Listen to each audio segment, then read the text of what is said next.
Hustle and grind culture. So much of that on YouTube, it's unbelievable. Unfucking believable. You know what I see?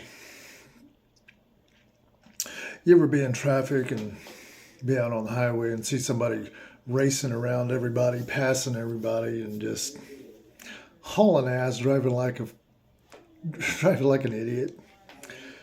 And then you just keep driving regular and think, well, take off, buddy, do whatever. And then you see them go racing over the hill and whatever. And then next thing you know, you meet up with them at the stoplight. You arrived at the same goddamn place at the same time. The only difference was you were being casual and they were driving like an idiot. Now, as for hustle and grind thing, I believe a person should stay busy. Always. Every day. Even on your days off. I believe on your days off, you should be doing leisure things that still are connected to your dreams and goals in a certain way. But no, I absolutely believe family time is family time, playtime is playtime. Don't take your projects with you when you go to play. None of that stuff.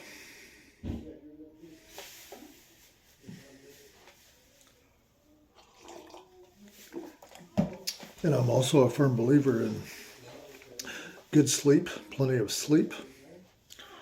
I'm also a firm believer in consolidating and protecting your emotional and mental powers.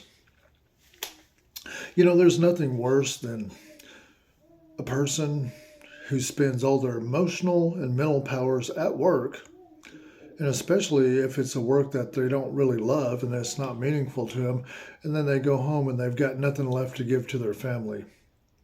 I think that's one of the saddest things that can actually happen. Okay, maybe not sad. It's sickening, is what it is. And to be stuck in some kind of mindset, well, I gotta. It's like, no, change something. Change something. Make a move. Be bold. Be brave. Have some balls.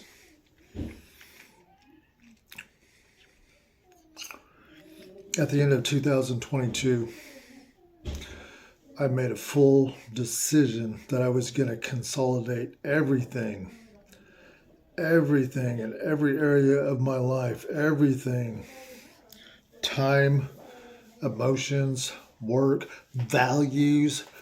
I literally made it to a point where I was not going to work with anybody or be around anybody who did not have very similar values to me, and I wasn't going to work for or be in any type of crew that was any type of scammy, lying, stealing, any whatsoever. Especially even if they like ride that line in between scamming people or not, because there's so much stuff out there where people make these products or whatever, and they're playing on people's ignorances. And they can extract money and extract money and extract money out of them when things could be done differently, to where they could be taught to think for themselves, and they could be shown that their ignorance is in fact the fact that they're not thinking for themselves, that they've been running their lives being told what to think. And see, there's a big difference between being trained how to do something and taught how to do something. Of course, you're going to be kind of told what to think, but you still have to find it for yourself.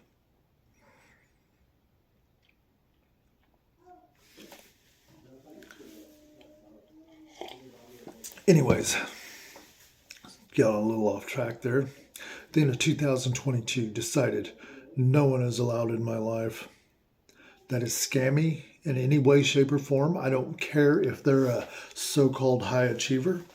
I do not care If they're worth 100 million, 200 million, 300 million, I do not care. If they are scammy, any whatsoever, if they ride that fine line, to me, that's enough to say that's too close. That's too close to being scammy.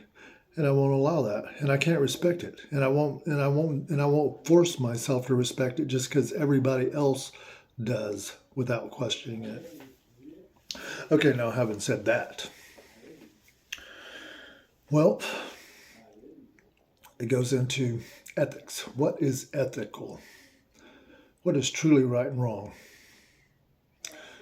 Where is the fine line? Where is the standard to know if you're exploiting someone's ignorances and wringing it for everything it's worth? Or if you're actually taking them to a place quickly of competence. Taken to a place of competence in that area if they're paying you to learn from you. Or are you just taking them for a ride? Because that's what a lot of people out there are doing. That's what a lot of people are doing. And it's like there's so many of them, they all decide that it's okay. And it's like, to me, it's okay if they think it's okay. But for me, it's a no-go. No. Especially since what we're coming up onto in this age, this day and age. Artificial intelligence. Okay, besides all the gloom and doom, what to leave in, what to leave out. At this point, I've spent so much time following this course, chasing that course and everything. And you know what? Of course, no pun intended, you can learn from those things. And there isn't not one single thing out, one single course, or even if it's scammy or whatever, you're still going to learn something from it if you're trying to learn from it. It may not even be nothing pertaining to what the course was, but you can still learn from it, and therefore it has value.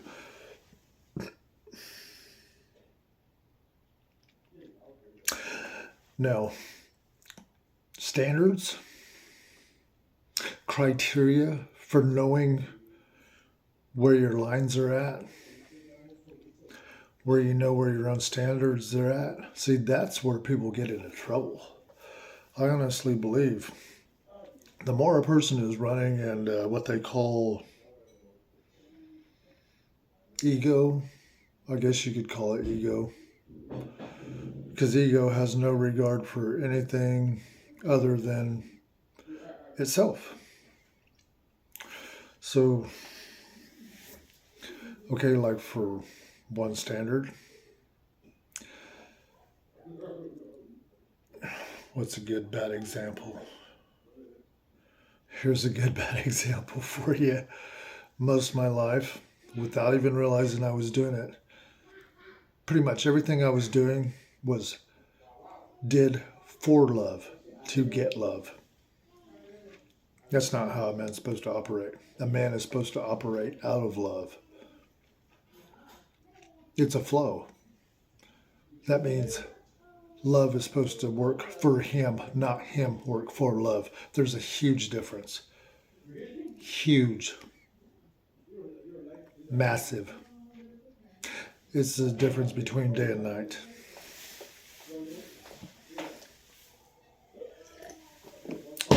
However, that's not how most of the world operates. And that is precisely why at the end of 2022, I looked at my life and I looked at all the things, good and bad, and I realized most of it,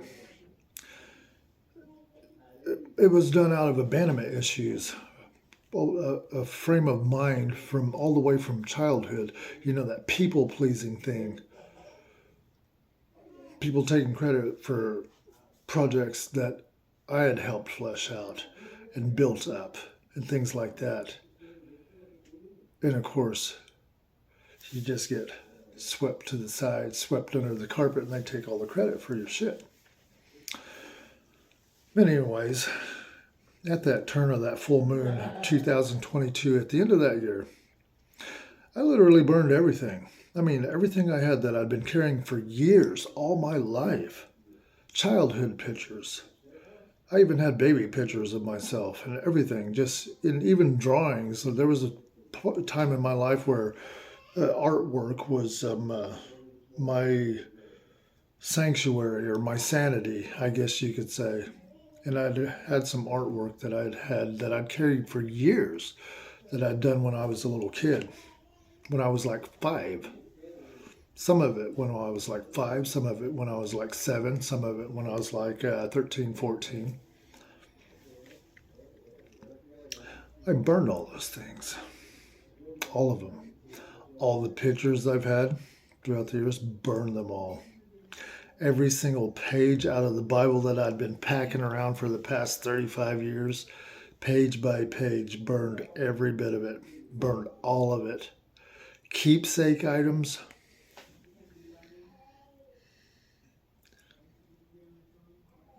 let it all go. And the reason being, and even my journals, I'd had journals that I'd had throughout the years, all the way up until the past couple of years. I've kept these past couple of years because you can see actually where the light actually truly came on. You look back from my previous journals from earlier, the past couple of decades, and up to now, you can see like there was like a freaking light switch. It's like a different person started writing in them. But anyways, I looked at all those pages and read through all that, and it sickened me. It just sickened me that I'd lived my entire life doing nothing that I truly wanted to do, or believing what I wanted to believe, or thinking about what I wanted to think about. Sickening. It's just sickening. So anyways, as for all those journals, along with all that other stuff in my life, I made a huge pile, page by page, wrinkled it all up. It was a massive freaking pile like that. And when I lit it up, it was a big, beautiful fire, a huge one. I'm talking like 10-foot tall fire. It was massive flames, but it was just it was all ash, all ash. It was almost like it was just all gone and there wasn't even hardly any ashes there. It was amazing. It was truly amazing. And anyways,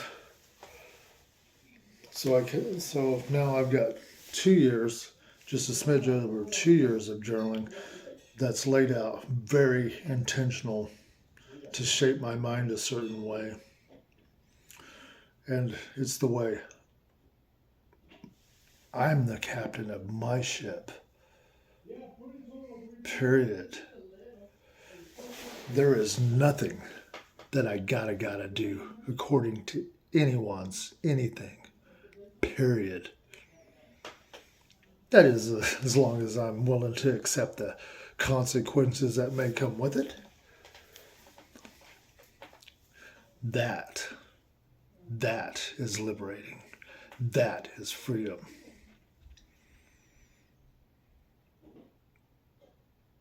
And I think that's where a person needs to be. And the more a person can be that way, they can set their course. Now, as for that, who knows? Who knows? Maybe if they don't have some intention set, some goal set, some dream set, some mission set, some purpose set, some values set, maybe all that stuff don't matter. But if you got all those other things in place, other people's version of success, other people's version of being right, other people's version of what you're supposed to do, other people's version of what you're supposed to be, does not affect you. No longer freaking out of what other people think. No longer getting all weird on the inside thinking, oh my God, they're looking at me weird, or they're thinking of me weird. Hell, you can have the freedom to fire it in their goddamn face if you like. That's freedom.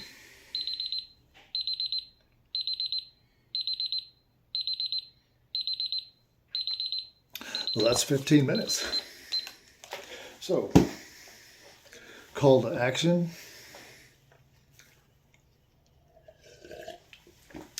call to action is, what percentage of your life are you honestly thinking for yourself? What percentage of your life is out of how to think other than what to think? In every area of your life, do you know how to think rather than what you've been told what to think? Because there's a certain way, just like running an artificial intelligence machine, the prompt engineer. Are you the prompt engineer of your own mind, of your own psyche? Or are you being prompted by what you've been told, what you're supposed to use as prompts? Anyways, the metrics. Not matrix, metrics. Your own standard. Set your own standard. Your own values.